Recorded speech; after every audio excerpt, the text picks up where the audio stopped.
The sight of a tow truck backing into a driveway at 3 in the morning is a scene I have witnessed more times than I care to count.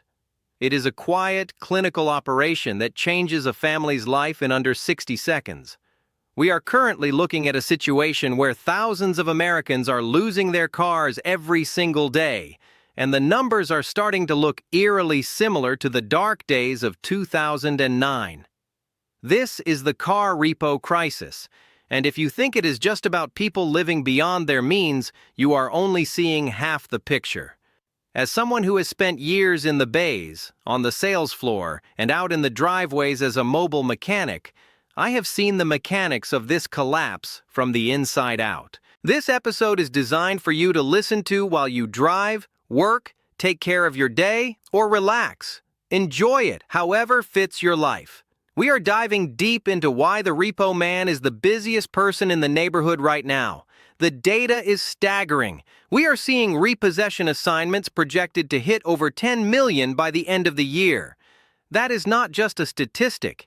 That is 10 million stories of people who thought they were buying a piece of the American dream, but ended up with a high-interest nightmare that eventually caught up to them. I remember a customer I had about 6 months ago named Marcus. Marcus was a hard-working guy, a delivery driver who needed his van to keep his business running. He called me out for a mobile diagnostic because his transmission was slipping. When I got there, I could see the stress in his eyes. He told me he was paying $800 a month for a used transit van with over 100,000 miles on it. He had a subprime loan at 24% interest. He was underwater by about $10,000. While I was checking the fluid, he confessed that he was 2 payments behind. He was terrified that if the van broke down, he could not work, and if he could not work, the repo man would be there by Friday. That is the reality for millions. During the pandemic, we saw a perfect storm. Supply chains broke, dealerships had empty lots, and prices skyrocketed. People were desperate. They were taking out 72 or even 84-month loans on vehicles that were marked up $5,000 or $10,000 over their actual value. Now, the market is correcting. Those cars are worth significantly less than what is owed on them. When you are underwater on a loan and the car needs a $3,000 repair, many people simply hand over the keys.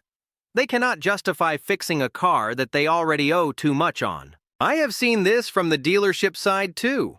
Back when I was helping manage a used car lot, I saw the predatory nature of subprime lending firsthand. We would have lenders who would approve anyone with a pulse, but the terms were designed for failure. They knew a certain percentage of these cars would come back. It was a cycle. Sell the car, collect the down payment, collect 6 months of high-interest payments, repo the car, and sell it again. It is a brutal business model that relies on the desperation of people who need a vehicle to get to work. The cost of ownership has also exploded. It is not just the monthly payment. Insurance premiums have gone up by 20 or 30% in some areas. Maintenance costs are higher because parts are more expensive, and labor rates in shops have climbed to keep up with inflation. I was working on a late-model SUV last week in a customer's driveway. The owner was a single mother who was shocked that a simple brake job and a couple of tires were going to cost her $1,200. She told me that $1,200 was her entire emergency fund. If she spent it on the car, she might miss her car payment. If she did not spend it, the car was unsafe to drive. These are the impossible choices leading to the current surge in defaults. We are also seeing a shift in who is losing their cars. It is no longer just the subprime tier. Prime and even super prime borrowers are starting to show cracks. When you have a household budget that is stretched thin by high grocery bills and rising rent, the car payment is often the first thing to go. People will prioritize their roof and their food over the vehicle, especially if they can find a way to carpool or use public transit. But in most of America, losing your car means losing your livelihood. It is a domino effect that is picking up speed as we move through 2026. The technical side of how these repossessions happen has changed significantly since I started in this industry. Years ago, a repo man had to hunt you down. They had to check your workplace, your home, and your friends' houses. Today, technology has made it almost impossible to hide.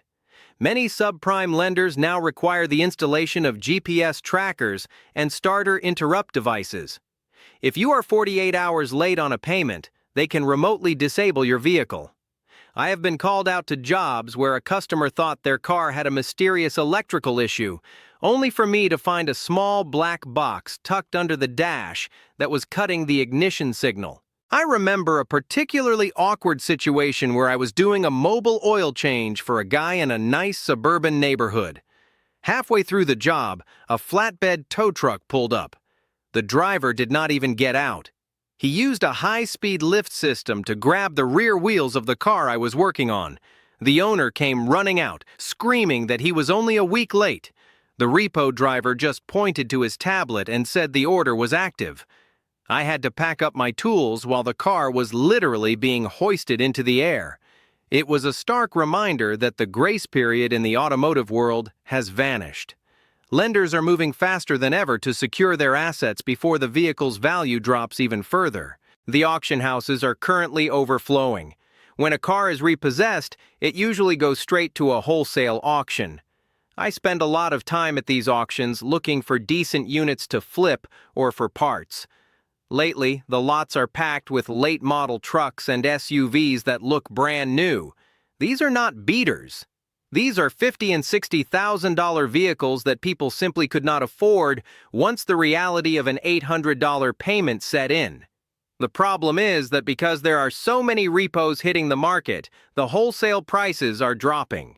This means the lender sells the car for less than the loan balance, and they go after the original owner for the deficiency balance. This deficiency balance is the hidden trap of the repo crisis. People think that once the car is gone, the debt is gone. That is rarely the case. If you owe $30,000 and the car sells at auction for $20,000, you still owe $10,000 plus repo fees, storage fees, and auction fees. I have seen people lose their cars and still end up with a $12,000 bill and a ruined credit score. It is a financial hole that takes years to climb out of. I always tell my customers that if they are struggling, they should try to sell the car themselves or negotiate a voluntary repossession before the tow truck shows up. It saves a lot of money and fees, even if it still hurts the credit. I once worked with a young couple who had bought a high-end electric vehicle at the height of the craze. They were paying nearly $1,000 a month. When the husband lost his overtime hours at the factory, they could not keep up. They were smart enough to call me before things got ugly.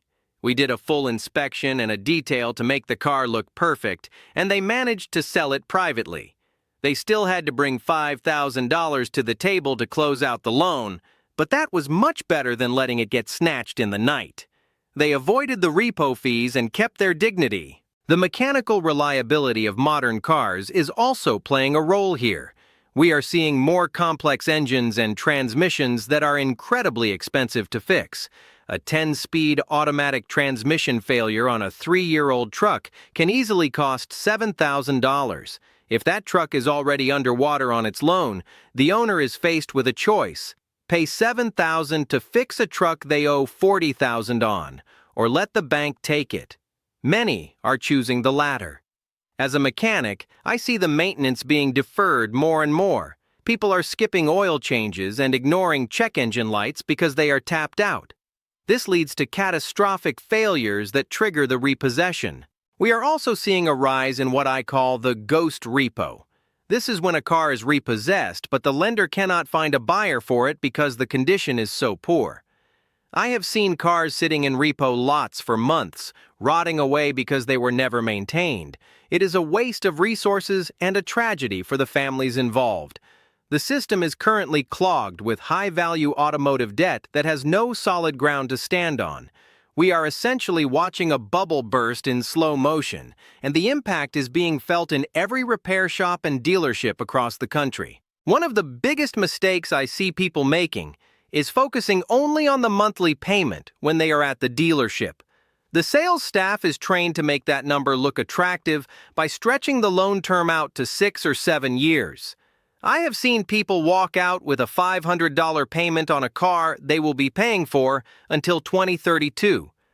By the time that loan is halfway through, the car will likely need major repairs, and the owner will still owe more than the car is worth. This is the definition of being underwater, and it is the primary driver of the repo crisis. I remember a customer named Sarah who called me for a pre-purchase inspection on a used luxury sedan. She was so excited because the payment was only $400. When I looked at the paperwork, I saw it was an 84-month loan at 18% interest. The car was already 5 years old. I had to explain to her that by the time she finished paying for that car, it would be 12 years old and she would have paid double the actual value of the vehicle. I showed her the maintenance schedule and pointed out that the air suspension was likely to fail within the next year, a $3,000 fix. She walked away from that deal, and she later told me it was the best decision she ever made. The psychological toll of this crisis is something we do not talk about enough. Losing a car is a public embarrassment. It often happens in front of neighbors or coworkers. I have seen grown men break down in tears when they realize their car is gone. It is not just about the transportation, it is about the loss of independence and the feeling of failure. As a mobile mechanic, I often become a bit of a therapist for my clients. They tell me their financial struggles while I am under their hood. I hear about the medical bills, the job losses, and the predatory lenders who promised them the world and delivered a nightmare. I once witnessed a scam at a local buy here, pay here lot that still makes my blood boil. They were selling cars with known engine issues, clearing the codes right before the customer arrived. They would get a $2,000 down payment, and when the engine inevitably failed 2 weeks later, the customer could not afford the repair and the payment. The lot would repo the car, clear the codes again, and sell it to the next person. They were essentially renting out broken cars for $2,000 a month. This kind of predatory behavior is rampant when the market gets this tight, and it is contributing to the thousands of repossessions we are seeing today. The auction market is also seeing a surge in what we call title washing and other shady practices. When cars are repossessed and sent to auction, sometimes the history gets blurred. I have seen cars that were clearly involved in floods or major accidents being sold as clean title repossessions. It is more important than ever to have a professional inspection before buying anything in this environment. The desperation to move inventory is leading some players to cut corners, and the person who ends up with the car is the one who pays the price. I was doing a powertrain analysis on a heavy-duty truck for a client last month. The truck had been a repo and was being sold at a small independent lot. On the surface, it looked great. But when I got into the computer system, I could see that the engine had been severely overheated multiple times. The previous owner had likely pushed it to the limit, knowing they were going to lose it. This is another side of the crisis. The intentional neglect or abuse of vehicles by people who know the repo man is coming. They figure if they cannot have it, they will make sure the bank gets back a pile of junk. It is a spiteful cycle that hurts everyone in the long run. We are also seeing a lot of people turning to title loans as a last resort to save their cars. This is almost always a mistake. Taking out a high-interest loan against the equity of your car to pay the car loan itself is like trying to put out a fire with gasoline. I have seen people lose their cars over a $500 title loan that ballooned into $3,000 within a few months. It is a predatory industry that thrives on the fear of losing one's transportation. If you find yourself in that position, it is usually better to let the car go and find a cheaper alternative than to sign away your future to a title loan shop. The path forward for most people involves a radical shift in how we view car ownership.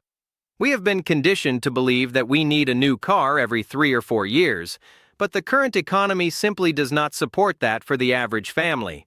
The most successful people I know in the automotive world are the ones who buy reliable, older vehicles and invest in high-value maintenance strategies.